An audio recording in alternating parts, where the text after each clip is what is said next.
আসসালামু আলাইকুম। পঞ্চম শ্রেণীর প্রিয় শিক্ষার্থীরা, আমরা তোমাদের বিজ্ঞান বইয়ের ষষ্ঠ অধ্যায় নিয়ে আলোচনা করব, সুস্থ জীবনের জন্য খাদ্য। দেখো, আমরা চতুর্থ শ্রেণীতে জেনেছি সুষম খাদ্য আমাদের সুস্থ থাকার জন্য প্রয়োজনীয় পুষ্টি সরবরাহ করে। কি খাদ্য? সুষম খাদ্য। তবে মানুষের বয়স ও কাজ অনুযায়ী খাদ্য ও পুষ্টির চাহিদা পরিমাণে কম বেশি হয়ে থাকে। তাই জানা দরকার আমাদের শরীরের জন্য কতটুকু পুষ্টি প্রয়োজন।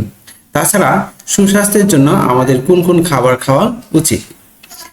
আমরা জানবো সুষম খাদ্য কি আর সুষম খাদ্যের প্রয়োজনীয়তা সম্পর্কে। সুষম খাদ্য গ্রহণ করা খুবই গুরুত্বপূর্ণ। সুস্থ ও সবল থাকার জন্য আমাদের সঠিক পরিমাণ পুষ্টি উপাদান প্রয়োজন। প্রয়োজনীয় পুষ্টি উপাদান গ্রহণ না করলে শরীর দুর্বল হয়ে পড়ে এবং সহজেই রোগে আক্রান্ত হয়। শরীরের কর্মক্ষমতা হ্রাস পায়, মানে কমে যায়। অপুষ্টিজনিত কারণে শিশুর স্বাভাবিক বৃদ্ধি ও বিকাশ বাধাগ্রস্ত হয়। আবার অতিরিক্ত খাদ্য গ্রহণের ফলে ওজনজনিত সমস্যার সৃষ্টি হতে পারে। আমাদের বয়স ও কাজের ধরন অনুযায়ী সঠিক পরিমাণে সুষম খাদ্য গ্রহণ করতে হবে। তবে যারা শারীরিক পরিশ্রমে কাজ করে তাদের বেশি খাদ্যের প্রয়োজন হয়।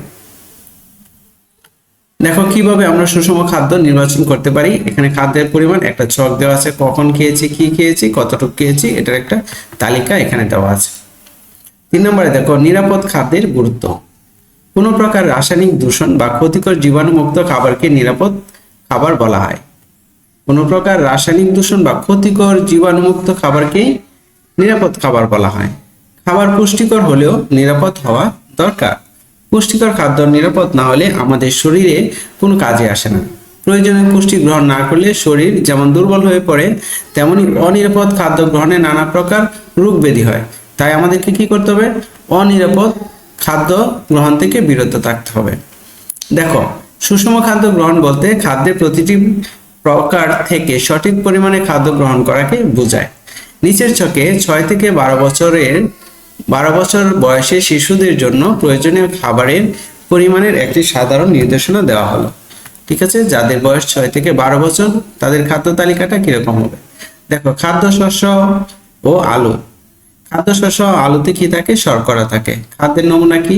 রুটি, পরোটা, পাউরুটি, ভাত, আলু অথবা নুডলস। পরিমাণ হচ্ছে 1টা বা 2টা রুটি বা পরোটা খাইতে হবে। ভাত আলু 1 কাপ। প্রতিদিন 3 থেকে 4 বার খাওয়া যাবে। ঠিক একইভাবে শাকসবজিতে থাকে ভিটামিন, খনিজ লবণ। খাদ্যের নমুনা হচ্ছে রান্না করা বা কাঁচা সবজি, পরিমাণ হচ্ছে আধা কাপ, প্রতিদিন 3 থেকে 4 বার। ফলমূল, ভিটামিন আর খনিজ লবণ থাকে ফলমূলে। যে কোনো ধরনের ফল, যেমন আম, আপেল, কমলা। ঠিক আছে, ফলের রস 1টি খেতে হবে। যে কোনো একটা ফল খেতে হবে 1টি। ফলের রস ছোট গ্লাসের 1 গ্লাস, প্রতিদিন 2 অথবা 3 বার। মাছ, মাংস ও ডাল। মাংস 1 থেকে 3 টুকরা, প্রতিদিন 1 থেকে 2 বার। মাছ হচ্ছে মাঝারি মাপের 1 টুকরা। ডিম হচ্ছে 1টি। ডাল মাঝারি মাপের 1 থেকে 3 কাপ। দুগ্ধ জাতীয় খাদ্য। দুধ 1 গ্লাস, প্রতিদিন 1 থেকে 2 বার। দই 1 কাপ, প্রতিদিন 1 থেকে 2 বার। পনির হচ্ছে 1 টুকরা, প্রতিদিন 1 থেকে 2 বার। তেল ও চর্বি। ঘি, মাখন অথবা তেল 1 টেবিল চা চামচ, দৈনিক 1 বার। আঁশ জাতীয় খাদ্য, যেরকম বিভিন্ন প্রকারের শাকসবজি, ফলমূল, ডেকি ছাটা চাল ইত্যাদি। 15 থেকে 20 গ্রাম খেতে হবে, প্রতিদিন 1 থেকে 2 বার। ওকে, তারপর আমরা পরের পৃষ্ঠায় চলে যাই। খাদ্য সংরক্ষণ। দেখো, বছরে সবসময় সব ধরনের খাদ্যদ্রব্য পাওয়া যায় না, তাই মৌসুম ব্যতীত বছরের অন্য সময়ে পাওয়ার জন্য নানাভাবে খাদ্য সংরক্ষণ করতে হয়। ওকে, এখানে দেখো মাংসের মধ্যে আছে গরু, মুরগি, মাছ। কিভাবে সংরক্ষণ করব? এটা আমরা ফ্রিজে রাখতে পারি। দুগ্ধজাত খাদ্য, দুধ, মাখন, দই, এগুলা কি ফ্রিজে রাখতে পারি। শাকসবজি, ফলমূল, এগুলো আমরা কি স্বাভাবিক তাপমাত্রায় বা ফ্রিজে রেখে সংরক্ষণ করতে পারি। আচ্ছা, খাদ্য সংরক্ষণের কিছু বৈজ্ঞানিক উপায় আছে, এখানে আমরা আলোচনা করব। দেখো, বৈজ্ঞানিক উপায়ে বিভিন্নভাবে খাদ্য সংরক্ষণ করা যায়। চাল, ডাল, গম ইত্যাদি রোদে শুকিয়ে সংরক্ষণ করা হয়। মাছ, মাংস, সবজি, ফল ইত্যাদি ফ্রিজে ঠান্ডায় বেশ কিছুদিন ভালো থাকে। শাকসবজি, ফলমূল ফ্রিজে রাখার সময় সতর্কতা অবলম্বন করতে হবে। এছাড়াও হিমাগারে শাকসবজি, মাছ, মাংস ইত্যাদি সংরক্ষণ করে বছরের বিভিন্ন সময়ে বাজারে সরবরাহ করা হয়। ফলমূল প্রক্রিয়াজাত করে তৈরি যেরকম জ্যাম, জেলি, আচার ইত্যাদি হিসাবে বায়ুরোধী পাত্রে অনেক দিন সংরক্ষণ করা যায়। এছাড়া লবণ দিয়ে বা বরফ দিয়ে মাছ সংরক্ষণ করা যায়। আবার চিনি, সিরকা বা তেল দিয়ে জলপাই, বড়ই, আম ইত্যাদি অনেকদিন সংরক্ষণ করা যায়। খাদ্য সংরক্ষণের গুরুত্ব। খাদ্য সংরক্ষণ অপচয় রোধ করে ও দ্রুত পচন থেকে খাদ্যকে রক্ষা করে। মাছ, মাংস, সবজি, ফল, দুগ্ধজাত খাদ্য ইত্যাদি খুব সহজেই জীবাণু দ্বারা পচে নষ্ট হয়ে যায়। খাদ্য সংরক্ষণ খাবারে পচন সৃষ্টিকারী জীবাণু জন্মাতে বাধা দেয়। খাদ্য সংরক্ষণের মাধ্যমে বিভিন্ন মৌসুমী খাদ্যদ্রব্য সারা বছর পাওয়া যায়।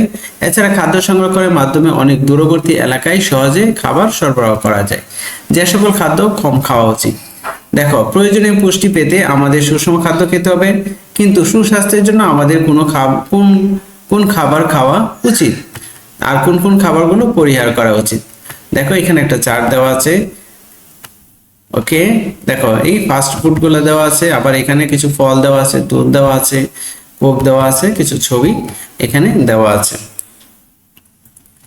তো আমরা এখান থেকে পড়বো কোন কোন খাবার নিয়মিত খাওয়া উচিত এবং কোনগুলো কম খাওয়া উচিত তা জানা জরুরি। দেখো, কিছু খাদ্য রয়েছে যেগুলো স্বাস্থ্যের জন্য ভালো নয়, আবার কিছু খাদ্য রয়েছে যা শরীরের প্রয়োজনের তুলনায় অতিরিক্ত পুষ্টি উপাদান সরবরাহ করে। দেখো, কৃত্রিম রং ও রাসায়নিক পদার্থ মেশানো খাদ্য খাবারকে আকর্ষণীয়, লোভনীয় করতে কোনো কোনো খাবারে কৃত্রিম রং মেশানো হয়, যেমন মিষ্টি, jelly, chocolate, ice cream, cake, chips, কোমল পানীয় ইত্যাদিতে কৃত্রিম রং রয়েছে। কোনো কোনো কৃত্রিম রং মিশানো খাবার মানুষের ক্যান্সার, অমনোযোগিতা, অস্থিরতা ইত্যাদি রোগ সৃষ্টি করতে পারে। অসাধু ব্যবসায়ীরা খাবারে বিভিন্ন ক্ষতিকর রাসায়নিক পদার্থ মিশিয়ে থাকে। খাবার সংরক্ষণ ও ফল পাকানোর জন্য বিভিন্ন রাসায়নিক পদার্থ ব্যবহার করা হয়।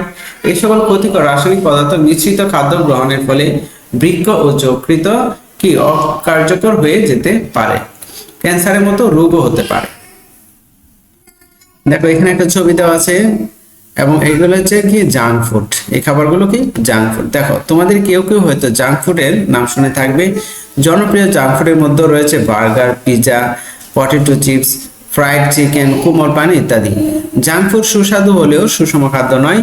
জাঙ্ক ফুডে অত্যাধিক চিনি, লবণ ও চর্বি থাকে। কি কি থাকে? চিনি, লবণ আর চর্বি থাকে। এসব উপাদান আমাদের শরীরে পরিমিত পরিমাণে প্রয়োজন, কিন্তু জাঙ্ক ফুডে এসব উপাদান মাত্রাতিরিক্ত থাকায় শরীরের জন্য ক্ষতিকর।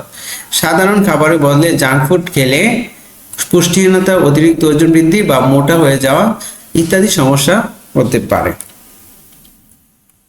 প্রিয় শিক্ষার্থীরা, পরবর্তী ক্লাসে আমরা এই অধ্যায়ের অনুশীলনীগুলো নিয়ে আলোচনা করব।